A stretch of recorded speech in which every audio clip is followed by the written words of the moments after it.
स्वागत है दोस्तों आप सभी को हमारे ई स्पार्क्स एकेडमी के इस यूट्यूब चैनल पे। तो चलिए हम लोग आज पिछले बार हम लोग कवर किए थे कंटिनेंट्स। तो एक छोटा सा टॉपिक वहां पे रह गया था ओशनिया करके। तो ओशनिया क्या है इसके बारे में पहले थोड़ा सा जान लेते हैं, देन हम लोग आज एक नया नया टॉपिक स्टार्ट करेंगे जो है ओशंस मतलब समंदर।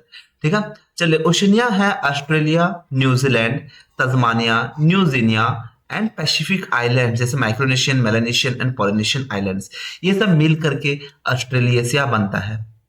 ठीक है, तो ऑस्ट्रेलिया अगर न्यूजीलैंड के साथ मिले, Tasmania, New Guinea, Pacific islands like Micronesian and Melanesian and Polynesian islands के साथ मिले, तो ये सब मिलके ऑस्ट्रेलिएशिया बनता है, जिसको कि कुछ ज्योग्राफर्स ओशनिया के नाम से भी जानते हैं। ठीक है, तो इस which includes the proximate islands like Caribbean countries. बस यही छोटा सा टॉपिक था। तो ऑस्ट्रेलिया हम लोग पढ़े हैं कि इस तरह से जो ऑस्ट्रेलिया का जो कंटिनेंट है इस तरह का, ठीक है, इस तरह का ऑस्ट्रेलिया कंटिनेंट है। यहाँ पे आपका तास्मानिया है, देन ये सब जो है, फिर देन न्यूजीनिया अगर आएगा, न्यूजीनिया आएगा आपका, पैसिफिक आइलैंड्स आएंगे, तो ये सब मिल करके उसको टोटल ओशनिया कहा गया है।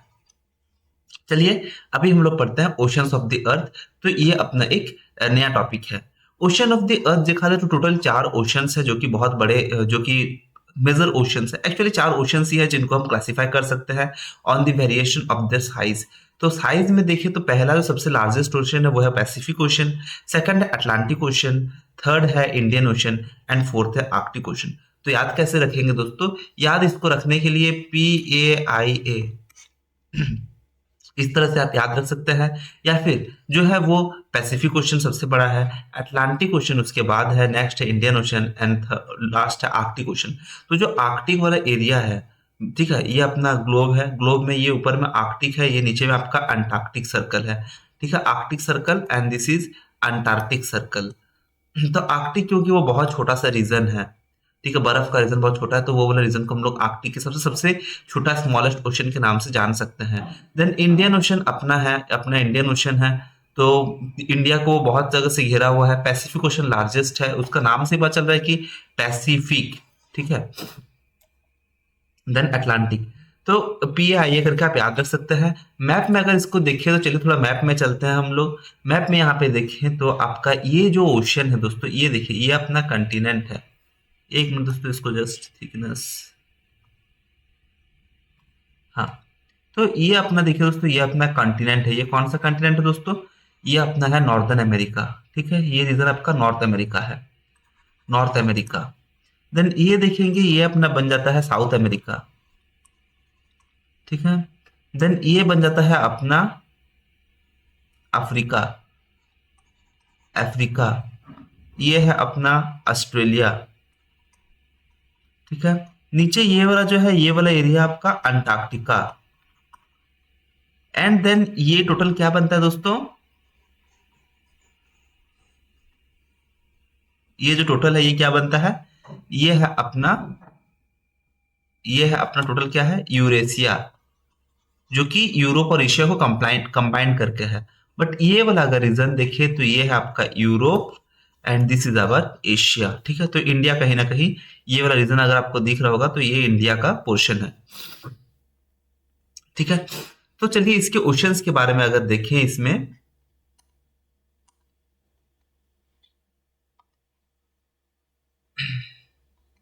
ठीक है, इसका ओशंस के बारे में अगर हम लोग देखेंगे तो ये जो रीजन है ये आपका पूरा पैसिफिक ओशन है।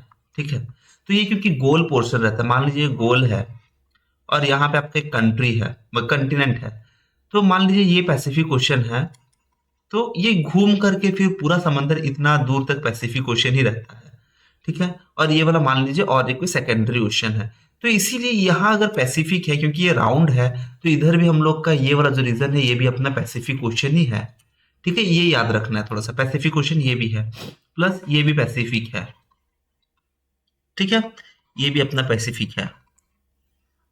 तो आप ये सोच सकते हैं, आप ये चीज पूछ सकते हैं कि इतना बड़ा पैसिफिक ओशन है तो उसके बाद और क्या? एक्चुअल में देखिए तो पैसिफिक ओशन यहाँ पे अगर हम लोग डिवाइड कर दें ये वाला रीजन पे, ऊपर वाला रीजन पे, तो यहाँ आपका आर्कटिक ओशन आ जाता है, क्योंकि इधर आपका आर्कटिक सर्कल है टॉप में। ठीक है, तो ये आपका आर्कटिक ओशन है। जस्ट एक मिनट दोस्तों, क्या आपको मैप पूरा दिख रहा है यहाँ पे? हाँ ठीक है, चलेगा। मैप पूरा दिख रहा है। ये जो रीजन है दोस्तों, ये आपका पूरा आर्कटिक ओशन है ये वाला, ठीक है, क्योंकि यहाँ पे आपका आर्कटिक सर्कल आता है। ये पैसिफिक ओशन है, ये आपका आर्कटिक ओशन हो गया। देन आपका इंडिया के आसपास जो ओशन है, ये आपका है इंडियन ओशन, ठीक है, ये आपका है इंडियन ओशन। तो इंडियन ओशन इतना, ये जो रीजन है ये पूरा इंडियन ओशन है, जो कि अंटार्कटिका का इधर भी फैला हुआ है। तो ये वाला जो रीजन है एस टाइप का, ठीक है, एस टाइप का जो गैप में भरा हुआ है, ये वाला आपका रीजन है अटलांटिक ओशन का, ठीक है। तो ये आपको याद रहेगा। पैसिफिक ओशन देखिए दोस्तों कितना बड़ा है, ये यहाँ पे भी भरा हुआ है, देन यहाँ पे भी भरा हुआ है, ये पैसिफिक ओशन का पूरा रीजन है। एंड देन उसके बाद सेकंड में है अपना अटलांटिक ओशन, जो कि पूरा ये वाला जो रीजन है, ये पूरा आपका अटलांटिक रीजन का, अटलांटिक ओशन का समंदर है ये वाला रीजन पूरा एस शेप में, ठीक है। थर्ड में अपना है दोस्तों इंडियन ओशन, जो कि इस शेप में है। एंड लास्ट में टॉप साइड में थोड़ा सा मार्जिन में वो रहता है अपना आर्कटिक ओशन, ठीक है। तो इसके बारे में हम लोग पढ़ लिए हैं और इसको और हम लोग नहीं देखेंगे, थोड़ा सा फैक्ट्स में हम लोग चलते हैं कि क्या क्या है। चलिए आते हैं, सबसे लार्जेस्ट ओशन क्या है, अपना पैसिफिक ओशन है, ठीक है। सबसे लार्जेस्ट कौन सा अपना दोस्तों पैसिफिक ओशन है। इसको एक्सप्लोर कौन किया था, इसको एक्सप्लोर करने वाले हैं फर्डिनेंड मैगेलन, ठीक है, जो कि एक बार अर्थ को पूरा एक रिवॉल्व कर लिए थे, जिनका नाम जो कि पैसिफिक ओशन था। पैसिफिक मतलब पीस, शांत, ठीक है। तो शांत हमेशा जीतता है, ठीक है, जो शांत शांति रहता है, जो हमेशा दिखाता है कि हाँ हम मारपीट करते हैं, वो नहीं जीत पाता है। इसीलिए आप इससे याद रख सकते हैं कि पैसिफिक मतलब किसी चीज को पीसफुल रह रहा, काम रह रहा, और इसीलिए ये सबसे बड़ा ओशन है। याद हो गया होगा। पैसिफिक ओशन का एरिया आप ये पढ़ सकते हैं, और ये लार्जेस्ट ओशन है वर्ल्ड का। डीपेस्ट ओशन भी यही है, और इसका जो एवरेज डेप्थ है, गहराई, एवरेज गहराई, ये नहीं कि सबसे डीपेस्ट लोकेशन। डीपेस्ट लोकेशन तो इसका मारियाना ट्रेंच में है, जो कि वो 11 किलोमीटर डीप है, ठीक है। बट अगर एवरेज डेप्थ देखें, मतलब बहुत सारे जगह को जो डेप्थ है, मान लीजिए ये वाला डेप्थ को प्लस किया है, 11 है यहाँ पे डेप्थ मेरा कम है, यहाँ पे और थोड़ा कम है, तो इसको सारा को प्लस करके डिवाइडेड बाय आप जितने इंस्टेंसेस लिए, मान लीजिए कि यहाँ पे हम लोग 3 जगह पे डेप्थ कैलकुलेट किए हैं, तो इसका एवरेज कितना हो जाएगा, ये तीनों का ऐड करके addition divided by number of जहां पे लोकेशन लिया, तो 3। तो इतना करने से आपका एवरेज आता है, ठीक है ना। तो एवरेज आपका है 4200 मीटर। तो ये हम लोग कंसिडर कर सकते हैं डीपेस्ट ओशन है। मरियाना ट्रेंच जो है वो डेप्थ उसका है 11033, और ये उसका सबसे डीपेस्ट ट्रेंच है, ठीक है, 11 किलोमीटर है। और most of the ocean islands जो है वो वॉल्केनिक है और कोरल ओरिजिन के हैं। मोस्ट ऑफ द जगह क्या है, वॉल्केनिक ओशंस के अंदर। पैसिफिक समंदर, तो आप सोच रहे हो कि वॉल्केनो तो बस पहाड़ के ऊपर से होता है, बट ऐसा नहीं है। बहुत सारे सबमेरिन्स, बहुत सारे मीन्स मैरन वॉल्केनोज है, जिनके बारे में ज्योग्राफी में आपका किताब में दिया होगा, एनसीईआरटी का, अगर आप क्लास 7-8 के आसपास आप देखिए, तो उसमें वॉल्केनो के बारे में दिया हुआ है। Then you can realise that बहुत सारे माउंटेन्स ऐसे हैं जो कि पानी के अंदर हैं, और उनमें से वॉल्केनो होता है, ठीक है। तो बहुत सारे आइलैंड्स में ओशन का वॉल्केनिक है, प्लस कोरल ओरिजिन है, मीन्स वहां पे कोरल रीफ्स पाए जाएंगे, ठीक है। नेक्स्ट अपना है दोस्तों अटलांटिक ओशन, जो कि सेकंड लार्जेस्ट ओशन है वर्ल्ड का, और इसका नाम आया है एटलास से और टाइटन से, जो कि ग्रीक माइथोलॉजी, जो ग्रीक के जो भगवान है उनके नाम से आया है अटलांटिक। तो टाइटन मतलब बहुत बड़ा जायंट, ठीक है। एटलास, एटलास से इनका आया है, तो जो कि एक बहुत बड़े टाइटन है या फिर एक जायंट है, ठीक है। तो ये एटलास उसी नाम को दिया गया है। अटलांटिक ओशन जो है वो लॉन्गेस्ट कोस्ट लाइन बनाता है। तो हम लोग देखें अभी कि वो एस शेप का बनाता है एरिया, ठीक है। तो यहाँ पे आपका north America, south America, plus आपको यहाँ पे यूरोप मिल जाता है, प्लस यहाँ आपको अफ्रीका मिल जाता है। तो कोस्ट लाइन मतलब सबसे ज्यादा किनारा बनाता है। तो जितने भी बड़े बड़े देशों के, अगर मान लीजिए कि पैसिफिक ओशन क्या है, ऐसे छोटा छोटा मान लीजिए कि एरिया है कुछ कुछ, उसको कवर किया हुआ है। तो अटलांटिक ओशन बहुत बड़ा बड़ा जगह पे, बहुत बड़े बड़े साइड से समंदर का किनारा बनाया हुआ है, बड़ा बड़ा कंटिनेंट से, तो इसीलिए इसका लॉन्गेस्ट कोस्ट लाइन है। तो ये एक इंपॉर्टेंट पॉइंट बन जाता है। समझ में आ गया होगा। कोस्ट लाइन मतलब नदी के किनारे वाला क्षेत्र रहता है, ठीक है ना, समंदर के किनारे वाला क्षेत्र, तो समंदर तटीय जमीन कह सकते हैं इसको। अटलांटिक ओशन जो है वो बिजिएस्ट ओशन है ट्रेड के लिए एंड कॉमर्स के लिए, ठीक है। तो ट्रेड अगर देखें तो यहाँ से आप मान लीजिए ये आपका अफ्रीका है, ठीक है, एंड देन ये आपका यूरोप है, और ये आपका एशिया है। तो बहुत से जो शिप्स रहते हैं उनका ट्रैवलिंग का डायरेक्शन इसी तरह से होता है। देन इंडियन ओशन में आएंगे, इंडियन ओशन से फिर चाइना में जाएंगे, ट्रेड होगा, ठीक है। तो ये जो रीजन है दोस्तों, यहाँ पे आपका नॉर्थ अमेरिका साउथ अमेरिका से ट्रेड होता है, प्लस ये वाला यूरोप रीजन से आपका ट्रेड होगा, प्लस यहाँ पे अफ्रीका से ट्रेड होगा। तो ये वाला रीजन सबसे ज्यादा यूज होता है ट्रेड के लिए, इसलिए ये बिजिएस्ट ओशन है ट्रेड के लिए, क्योंकि इसका जो शिपिंग रूट है वो कनेक्ट करता है टू मोस्ट इंडस्ट्रियलाइज्ड रीजन, जहाँ पे सबसे ज्यादा इंडस्ट्री पाए जाते हैं, जैसे कि वेस्टर्न यूरोप और नॉर्थ ईस्टर्न यूएसए। ठीक है। Atlantic ocean million of years पहले फॉर्म हुए थे जब रिफ्ट ओपन हुआ था Gondwana land and continents of south America and Africa separated. तो अगर हम लोग देखें तो पहले हम लोग का बस दो ही रीजन हुआ करता था, अभी उसमें देन क्या होता है कि south America and Africa separate हो जाता है। ठीक है। साउथ अमेरिका ये वाला जो आपका रीजन है एंड अफ्रीका दोनों सेपरेट हो जाते हैं। तो क्या होता है ना, रिफ्ट होता है। तो इसको समझाने के लिए थोड़ा सा हमको बस यहाँ पे स्पेस चाहिए होगा, 1 मिनट दोस्तों।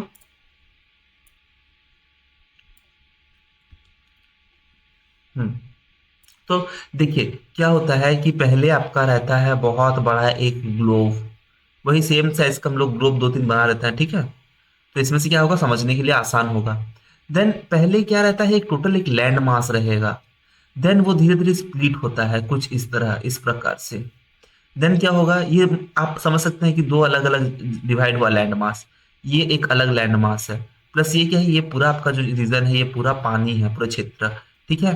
देन क्या होता है कि ये लैंड मास और धीरे धीरे स्प्लिट होते हैं, यूरेशिया फॉर्मेशन होता है एंड इस तरह से स्प्लिट होता है। तो अभी आप देख सकते हैं कि ये किस तरह से कनेक्टेड है, इस तरह का लैंड मास कनेक्टेड है। एंड देन क्या होता है, फाइनली फाइनली क्या होता है, अमेरिका, नॉर्थ अमेरिका इस तरह से वो सेपरेट हो जाता है, इधर आपका बन जाता है साउथ अमेरिका। देन अफ्रीका अपना जो है वो थोड़ा सा सेपरेट हो जाता है इस तरह से, एंड यहाँ पे आपका यूरोप एंड एशिया इस तरह से बना हुआ रहता है। तो ये देख सकते हैं कि जो लैंडमास पूरा ऐसे मिले हुए थे, वो लोग जब सेपरेट हुए, धीरे धीरे सेपरेट होने के बाद ये फॉर्मेशन होता है, ये गैप। एंड यही फॉर्मेशन के बारे में यहाँ पे लिखा गया है कि यहाँ पे वही चीज दिया गया है दोस्तों कि अटलांटिक ओशन जो है मिलियंस ऑफ ईयर पहले बना हुआ था, जब एक रिफ्ट बना, एक गैप बना, जो कि गोंडवाना लैंड को और साउथ अमेरिका, जैसे साउथ अमेरिका अफ्रीका को सेपरेट होने के बाद जो गैप बना है, उसके वजह से अटलांटिक ओशन बना था। तो सेपरेशन अभी भी चल रहा है और अटलांटिक ओशन अभी भी चौड़ा हो रहा है। तो इसका मतलब ये है कि जो प्लेट टेक्टोनिक्स है हमारे अर्थ के नीचे, अर्थ के अंदर प्लेट्स हैं, ठीक है, बहुत सारे प्लेट्स। तो ये प्लेट्स धीरे धीरे सेपरेट हो रहे हैं, जैसे ये दूर जा रहा है तो ये इसके ऊपर जो कंटिनेंट्स है समझ लीजिए, वो कंटिनेंट्स भी धीरे धीरे दूर जा रहे हैं। तो ये दूर जाने से क्या हो रहा है, ये जो अटलांटिक ओशन है अपना, ये और भी धीरे धीरे, ये सारे कॉन्टिनेंट्स और भी दूर जा रहे हैं, ये दूर जा रहा है, दूर जाने से अपना जो ये गैप है ये और भी बढ़ रहा है, इसीलिए ये अभी भी वाइडन हो रहा है। ठीक है। कंटिनेंटल आइलैंड जैसे Newfoundland and British islands are major ones, volcano islands are fewer. Volcano island अगर हम देखें तो पैसिफिक आइलैंड्स में काफी ज्यादा है, बट इसमें कम है। क्यूबा, जमैका, पुएर्टो रिको, ये सब वोल्केनो आइलैंड्स है। एंड आइसलैंड, इसके बारे में हम लोग पढ़े थे कल। आइसलैंड ये क्या है, ये लार्जेस्ट आइलैंड है वोल्केनिक ऑरिजिन का। चलिए अभी अपना ओशन में आते हैं जो कि है इंडियन ओशन। इंडियन ओशन जो है वो पहला ऐसा ओशन है, और पहला नहीं, ये अकेला ऐसा ओशन है जिसको कोई कंट्री के नाम से दिया गया है। तो आप समझ सकते हैं कि इंडिया कितना फेमस है इस चीज के लिए कि उसके नाम पर एक समंदर है, इंडियन ओशन। ठीक है ना। तो बहुत गर्व होने वाला चीज है इसमें। इंडियन ओशन जो है ये अटलांटिक ओशन से भी गहरा है, बट क्या है, साइज में छोटा है। ठीक है ना। और इसमें बहुत सारे कंटिनेंटल आइलैंड्स जैसे मडागास्कर, श्रीलंका, ये सब कुछ कुछ बड़े बड़े आइलैंड्स हैं इसके। कुछ कुछ आइलैंड्स ऐसे भी हैं जिनमें कि वॉल्केनिक इरप्शन होता है, जैसे Mauritius, Andaman Nicobar islands, Seychelles, Maldives and Lakshadweep. तो ये सब कुछ कुछ वॉल्केनिक ऑरिजिन से बने हुए हैं। तो इसमें कुछ कुछ आपका कोरल ऑरिजिन भी है। तो वॉल्केनिक ऑरिजिन मीन्स वॉल्केनो, मान लीजिए ये पानी है, ठीक है, पानी है, तो अभी वॉल्केनो इरप्ट होता है, वॉल्केनो निकलेगा, वॉल्केनो निकलने के बाद उसका जो हॉट मोल्टन मेटल है ये क्या होगा, धीरे धीरे धीरे धीरे जमा होगा, जमा हो के ये क्या हो जाएगा, पानी के ऊपर से ये निकला हुआ रहेगा एंड ये आइलैंड फॉर्मेशन हो जाता है।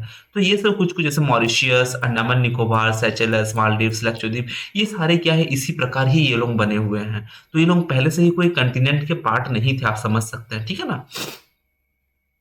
देन साउथ इंडियन ओशन में हम लोग को जनरली दो करंट मिलेंगे। तो करंट्स के बारे में हम लोग नेक्स्ट क्लास में पढ़ेंगे। थोड़ा सा हम लोग जान लेते हैं करंट्स क्या है दोस्तों, फ्लो है वाटर का, और एयर का, ठीक है।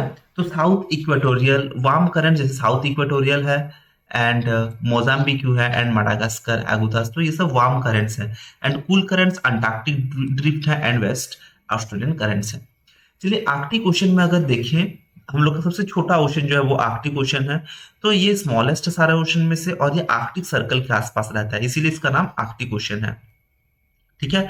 नॉर्थ पोल जो है वो, नॉर्थ पोल मिडिल ईस्ट के आर्कटिक ओशन में वो रहता है, ठीक है। तो ये अपना ग्लोब है मान लीजिए, तो ये अपना आर्कटिक ओशन है। इस तरह से आप समझ लीजिए कि ये आर्कटिक ओशन ही आपका यूरोप एंड एशिया, ये आपका अफ्रीका, एंड ये आपका नॉर्थ अमेरिका, एंड देन ये आपका ऑस्ट्रेलिया, ठीक है। तो ये आपका क्या है, ये आर्कटिक है।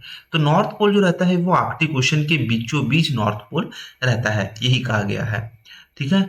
Most of the parts of Arctic ocean क्या है, फ्रोजन रहता है थिक आइस से, क्योंकि यहाँ पे आपका जो है सनलाइट बहुत मुश्किल से पहुंचता है, बहुत मुश्किल से पहुंचता है, और इसीलिए वो मोस्ट ऑफ द ईयर क्या रहता है, वो आइस से ही वो भरा हुआ रहता है। और पहुंचता भी है तो उसका सन का रेडिएशन जो रेज है बहुत इंक्लाइंड है, मीन्स उतना उसमें इंटेंसिटी नहीं है कि वो आइस को पिघला पाए, ठीक है। और ये सबसे सैलोवेस्ट ओशन का, तो इसका डेप्थ ज़्यादा सबसे कम है यहाँ पे, डेप्थ जो कि है 1500 मीटर, ठीक है। ये इंटरेस्टिंग एक फैक्ट है, इसको आप याद रख सकते हैं। सबसे सबसे डीपेस्ट कौन सा है दोस्तों, सबसे डीपेस्ट है Pacific ocean. Pacific ocean deepest है, जिसका एवरेज डेप्थ रहता है 4200 मीटर, एंड उसका सबसे डीपर पोर्शन है मारियाना ट्रायंगल जो कि 11 किलोमीटर के आसपास डीप है। एंड अगर आप उसके साथ कंपेयर करें आर्कटिक ओशन को, तो ये बस 1.5 किलोमीटर ही डीप है। आप समझ सकते हैं कि कितना सैलो है, ये सैलोवेस्ट है इसीलिए, ठीक है, आपका आर्कटिक ओशन। और it has least salinity of all ocean. अगर हम लोग देखें कि समुद्र का जो खारा पानी रहता है, जो नमकीन पानी रहता है, तो इसमें ये वाला पोर्शन में हमको सबसे कम नमकीन पानी मिलता है, ठीक है। सबसे सबसे कम खारा रहता है, बहुत प्योर पानी टाइप का मिलता है। तो सैलिनिटी ऑफ 20 यूनिट पर 1000। तो आप समझ सकते हैं कि अगर आप एक लीटर का अगर आप पानी लिए हुए हैं, एंड देन उसमें बस 20 ml,